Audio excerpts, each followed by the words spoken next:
결국 내 세금을 가지고 네가 일하는데 이 정도밖에 나한테 친절하게 못해? 이렇게 불친절하게 나와? 이 마인드가 좀 센 것 같고요.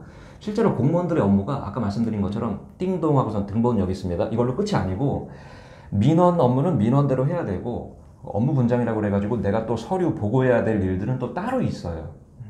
내가 해야 될 일이 따로 있고 민원 업무 따로 있고 그렇게 공무원 생활이 이렇게 넉넉하게 널널하지만은 않다. 저는 이렇게 말씀드리고 싶습니다. 근데 이게 중심을 잘 잡아야 되는 게 저희 아빠, 작은 아빠, 삼촌 다 공무원입니다. 네. 중심을 잘 잡아야 돼요. 이게 5급 그러니까 기존에 있던 분들은 다 편해요. 정말 편하게 있어요. 사실 일 안 하고 밑에 9급한테 다 시켜요. 요즘 들어가는 우리 지금 20, 30대 분들 이분들이 밑에서 피 터지게 일합니다. 정말 힘들게 민원도 다 받고 이분들이 힘든데 기존에 있던 분들 다 편하게 있어요. 이건 정말 사실입니다. 그렇죠. 그렇죠. 네. 근데 저는 그것도 일견 당연하다고 생각하는 부분도 좀 있습니다. 그분들은 그 과정을 거친 분들이거든요. 당연히 위기라는 게 있죠. 이분들이 해야 될 일이 있고 말단들이 7급, 9급 말단들이 해야 될 일이 있는 거죠. 공무원의 업무가 거의 다 네. 법적인 책임하고 물려있는 업무이기 때문에 네. 순간적으로 이제 민원인들 입장에서는 마음에 안 들고 되게 불친절하게 좀 느껴지는 순간들도 있고 미워가지고 놀기만 하는 것처럼 보일지라도 공무원 업무가 다 법적인 업무들이랑 물려있어가지고 그렇게 널널하다 이렇게 결코 얘기하지 못할 거예요. 조금이라도 근무하신 분들은. 예. 그럼 9급으로 들어가면 보통 6급이랑 5급에서 많이 나오잖아요. 그렇죠. 어디까지 올라갈 수 있어요? 제가 볼 때는 이제 뭐 아주 극소수 4급까지 올라가는 경우도 있고 네. 그 다음에는 보통은 제가 볼 때 현재 6급에서 끝날 확률이 한 80% 이상 된다. 9급으로 들어가서 퇴직할 때까지 있으면 그렇죠. 현재 추세. 현재 추세 이게 지방직을 기준으로 지금 말씀드리는 거고요. 네. 한 20% 정도가 5급까지 간다고 보시면 될 것 같습니다. 그럼 7급으로 들어가면요? 7급으로 들어가면 아무래도 요거보다는 조금 더 그레이드가 좀 높아질 수 있겠죠? 확률적으로. 그래서 저는 이 수험생분들한테 조금 이제 너무 승진 이런 데 관심이 많은 분들한테 자주 제가 드리는 말씀인데 네. 9급 공무원이 너무 승진에 관심이 많고 이러면 인생이 좀 어색해질 수 있다. 저는 그래서 현실적으로 수험생 만나면은 네. 합격한 다음에는 동기 모임에도 좀 자주 깔끔하게 나가고 해가지고 결혼을 좀 일찍 해서 맞벌이 재테크 여기다가 포인트를 두자. 9급으로 합격한 사람이 승진 쪽에 너무 목매고 이 승진에 대한 어떤 의욕이 너무 강하다. 인생이 좀 이상해질 수 있어요. 왜? 거의 다 6급이거든. 본인이 좀 더 노력을 많이 한다면 뭐 5급까지 갈 수 있고 아주 소수의 케이스 4급까지 갈 수도 있겠지만은 네. 저는 그게 그렇게 대단해 보이지는 않거든요. 근데 5급이나 6급이나 공무원, 제가 보기엔 공무원 하거든요. 그 안에서 그렇게 큰가요? 그 차이가? 그 과장님하고 팀장님은 차이가 크죠. 팀장 계열 6급 팀장님은 네. 약간 평직원 취급받을 경우도 많이 있어요. 네. 하지만 5급은 확실한 관리자죠. 뭐 회사로 과장. 치면 뭐 상무님 뭐 이렇게 보면 될까요? 상무는 너무 센 것 같고 네. 그래도 한 과의 장이다. 네. 우리 구청 가면은 재무관이, 주택관이, 네. 도시계획관이 그 과의 장이라고 할 수 있고 그 과 안에 팀이 한 4-5개가 있는데 네. 팀장은 아무래도 조금 과장님 5급하고 6급은 차이가 있다고 보죠. 공무원의 급여. 예. 네. 급여에 대한 영상도 유튜브에 요즘 많이 나오고 있는 것 같더라고요. 네. 또 많은 분들이 궁금해 하시는 것 같은데 여기서 뭐 복잡한 얘기할 건 없을 것 같고 복잡하게 말씀해 주세요. 구체적으로 상세히 말씀해 주세요. 어떤 것들이 있는지. 예를 들면 뭐 본봉이 있고 추가 근무 수당이 있고 급식비가 있고 출장비가 있고 많잖아요. 예. 하나하나 다 상세히 말씀해 주세요. 상세히는 내가 좀 공부 좀 해야 될 것 같은데 일단 제가 얘기하는 거 한번 들어보세요. 네. 네. 오케이. 이거는 내가 좀 다시 한번 봐야 될 것 같아요. 그래서 공무원 월급에 대한 얘기가 많이 나오는데요. 네. 일단 크게 이렇게 보시면 될 것 같아요. 국가직하고 지방직이 있는데 지방직이 보수가 살짝 좀 더 된다. 그리고 지방직 중에서도 서울시가 봉급이 좀 더 세다. 통상적으로 봤을 때 남자분들 군대 갔다 오신 분들 9급 사모봉으로 시작한다고 하면은 한 180에서 한 200 초반 이렇게 좀 보시면 될 것 같아요. 180에서 200 초반 이렇게 좀 보시면 될 것 같고 네. 여자분들 뭐 군대 없죠? 9급 1호봉부터 시작한다고 하면 네. 한 170에서 한 190억원 이렇게 보시면 될 것 같아요.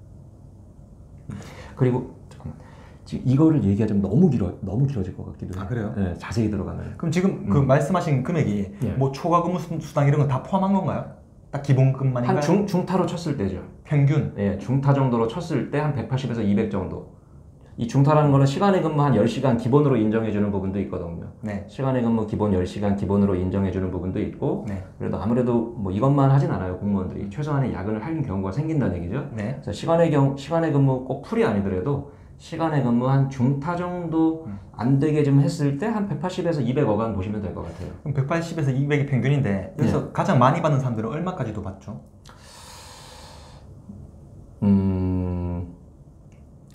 뭐 이것저것 다 땡겨서 내가 많이 받을 수 있는 금액이요. 한 215까지 올라갈 수 있을 것 같고요. 115만 원. 그 다음에 이제 경찰이나 소방 이런 쪽은 페이가 좀 더 세고. 교대근무하니까. 그렇죠. 아무래도 경찰이나 소방 이런 쪽은 페이가 더 세고, 좀 더 이제 풀로 시간의 근무 구급 처음 들어가서 풀로 찍고 하면 210에서 215까지 이렇게 올라갈 수 있을 것 같아요. 요거보다 살짝 오버할 수도 있을 것 같고. 그럼 이게 내 급여가 증가하려면 호봉이 더 중요해요? 아니면 이 급이 더 중요해요? 호봉이 더 중요합니다. 짬이 더 중요하다? 그렇죠. 처음에 이제 9급하고 7급 들어가면 그렇게 차이 나지 않는데, 네. 그래도 그 이제 호봉이 쌓인 사람이 있으면은 승진이 뭐 누락이 됐건 어쨌든 호봉이 더 영향을 주죠.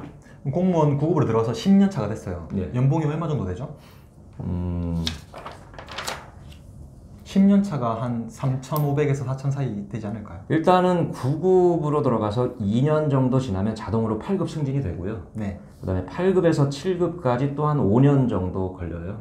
그래서 지금 말씀하신 한 10년 정도라고 본다면 7급이 돼 있어야 된다. 이렇게 봐야 되겠죠. 네. 25년에서 30년 정도 하고 5급이나 6급으로 퇴직을 하잖아요. 예. 그때 나오기 전에 받는 연봉은 한 6,000에서 6,500 되지 않을까요?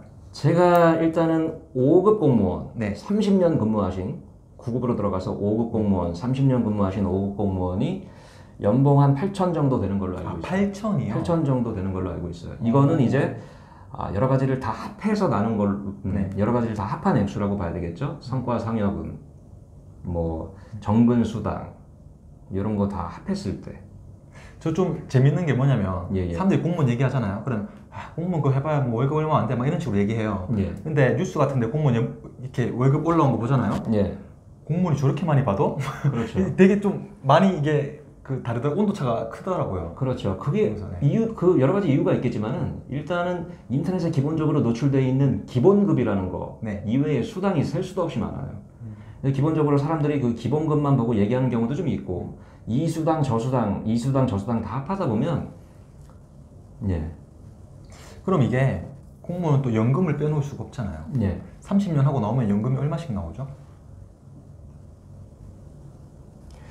그 연금 부분도 이제 자기가 그 기여금이라고 해가지고 근무하면서 얼마를 자기가 월급에서 떼어서 넣느냐 이거에 따라서 사람마다 천차만별입니다. 내가 얼마를 넣느냐에 그렇죠. 따라. 그걸 좀 많이 붙는 사람도 있고 네. 조금 붙는 사람도 있고.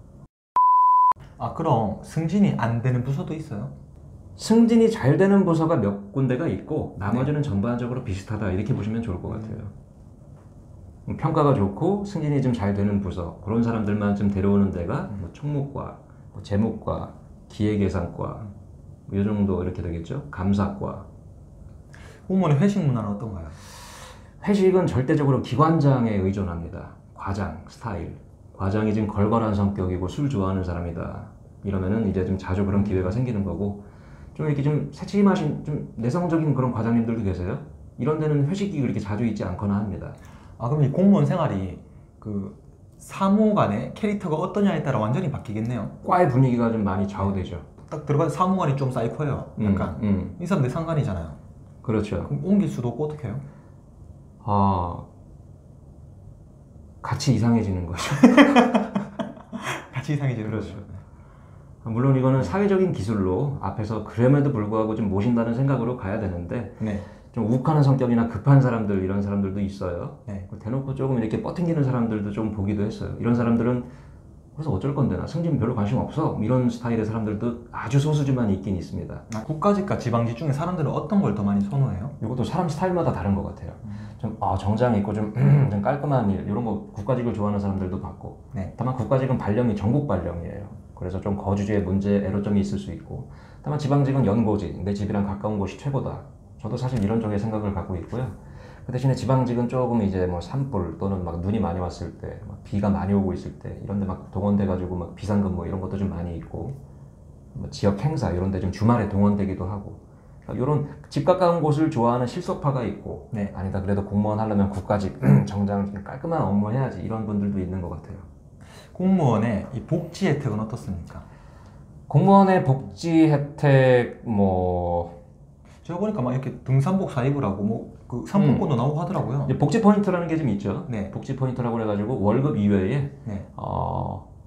예를 들어서 이제 뭐 복지 포인트 가맹점에 가가지고 옷 같은 거 또는 구두, 안경 이런 거를 좀 네. 결제할 수 있는 그런 어떤 개별 포인트가 있어요. 이건 지방직에서 지역마다 좀 차이가 있고 조금 이제 부자 동네가 포인트가 좀 더 세다고 할 수 있고 네. 같은 서울시에서도 조금 이제 세수 이런 여건이 좋은 지역은 복지 포인트가 좀 세고 그렇지 않은 쪽은 조금 복지 포인트가 뭐 그냥 뭐 강남이냐 관악구냐 뭐 이렇게 보면 되잖아요. 예. 강남이 시의원이 월급 제일 많이 받고 그래서 시원시원하게 지금 잘 말씀하셨어요. 관악구는 제일 적게 받거든요. 구의원이. 예. 그렇게 특정 지역 얘기해도 될까요? 저는 공무원이 이 업무 분장의 표준화가 좀 되어야 된다고 생각하거든요. 아 그렇습니다. 선생님께서는 어떠세요? 아 맞아요. 조금 더 합리적이었으면 좋겠어요. 업무 분장이라는 건 결국 지방직 같은 경우에는 6급 팀장이 초안을 만들고 결과적으로 과장이 사인 때려야 이제 네가 이거라고 내가 이거라고 정해지는 건데 네. 조금 이제 그 안에서 정치하시는 분들도 있어요. 네. 편한 거 맡기 위해서 팀장님한테 이제 뭐 다 그런 건 아니겠지만 네. 좀 친한 사람한테는 좀 부드러운 일을 줄 수도 있는 거고 그다음에 또 좀 묵직하고 좀 똘똘해 보이긴 한다 이런 사람한테는 좀 센 일을 맡기기도 해요 실제로.